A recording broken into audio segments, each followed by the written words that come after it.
মাত্র 2 বছরের জীবন, অথচ নিয়তির নির্মমতায় জন্মের পর থেকে শরীরের চেয়ে কয়েক গুণ বড় মাথার ভার নিয়েই প্রতিদিন লড়ছে ছোট্ট মাইমুনা।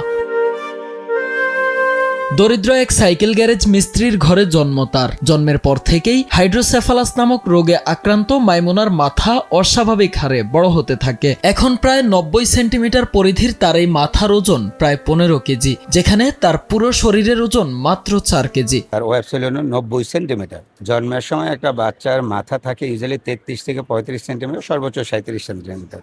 1 বছরের মধ্যে সেটা হয়ে যায় 46-47 বছর, 2 বছরে 50-51 সামথিং বা 50-এর উপরে নয়। এখন ওর মাথার সাইজ তার নর্মাল বয়সের তুলনায় দ্বিগুণেরও বেশি, 3 গুণ।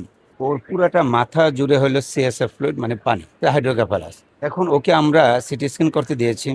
ওর হার্টেও একটা প্রবলেম আছে। ওর হার্টে বোঝা যাচ্ছে যে ওর হার্টে আসলে জন্মগত ত্রুটি আসে। এটার জন্য ইকো করতে দিয়েছি, রিপোর্টটা আসুক। চিকিৎসার আশায় একের পর এক হাসপাতালে ঘুরেছেন বাবা, কিন্তু ব্যয়বহনের সামর্থ্য না থাকায় ফিরতে হয়েছে হতাশ হয়ে। আদরের সন্তানের এই পরিণতি দেখে নিশ্চুপ হয়ে এক কোণে দাঁড়িয়ে চোখের পানি ফেলছেন মাইমুনার বাবা। শেষ পর্যন্ত সামাজিক যোগাযোগ মাধ্যমে প্রকাশিত একটি প্রতিবেদন দেখে মাইমুনার পাশে দাঁড়িয়েছে ডাক্তার মুজিব নিউবর্ন ফাউন্ডেশন। আমার একটা প্রতিবেদন দিই আপনার হচ্ছে এক সাংবাদিকের মাধ্যমে, তো ওই চ্যানেলের মাধ্যমে স্যাররা আমাদের এখানে একটা মেসেজ করে যে আপনার বাচ্চাটা আমাদের এখানে নিয়ে আসেন, যে আমরা ট্রিটমেন্ট করবো বাচ্চার। আপনার ওই সাংবাদিক ভাইয়ের মাধ্যমে আর কি আমরা এখানে আসছি।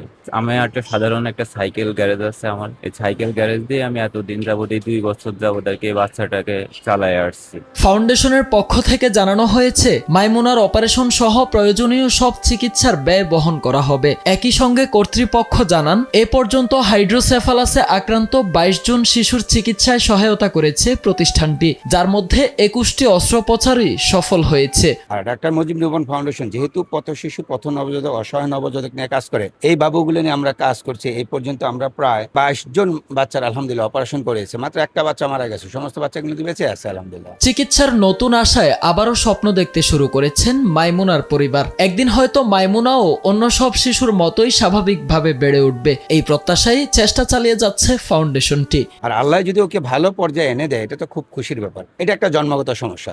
এই বাবুটাকে যদি আমি জন্মের 3 মাসের মধ্যেও যদি হতো, তাহলে এটা চমৎকার আউটপুট ছিল। কিন্তু আসলে ওর বয়স বেশি হয়ে যাওয়ার কারণে তার নিউরনাল ড্যামেজ হয়ে গেছে।